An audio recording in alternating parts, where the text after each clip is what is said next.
akcentavo būtent gynėjus, analizavom jų puolimo grandį. Netgi kai ir mes laikom kamuolį, turime stebėti jų puolėjus, kaip jie juda. Negalim užmigti, nes jie vis laik lipa į priekį, bėga, kovoja dėl kiekvieno kamuolio. Turim būti sukoncentravę 100%.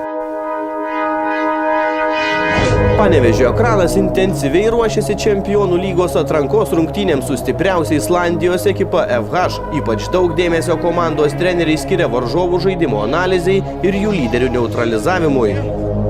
Stiprus puolimas, stiprus kraštai pas juos, bandysim stabdyti. Kažkaip puolėjas stiprus, labai kabinasi už kamuolių aukštų.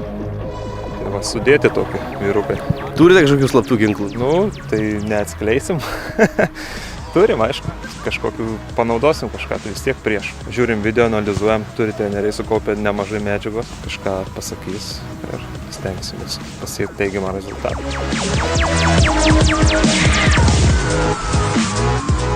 Komanda galvoja tokie lygius kaip ir mes, turim praeiti, viską darysim, kad praeitų į kitą etapą.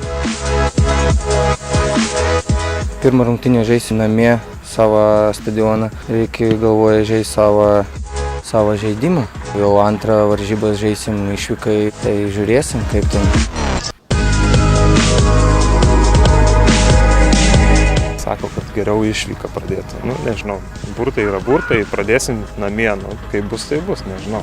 Bet, kaip ir visi sako, svarbiausia nepraleisto įvarčio. Mes stengsimės nepraleisti. Ar aišku įmušti?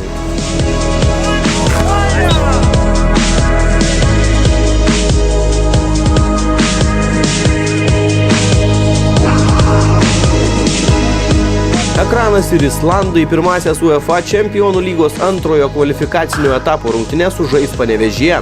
Komandos Aukštaitijos stadione susitiks Liepos 16 dieną antradienį 20 valandą. Bilietais jau prekiaujama internete, o kasoje juos įsigyti bus galima nuo antradienio ryto.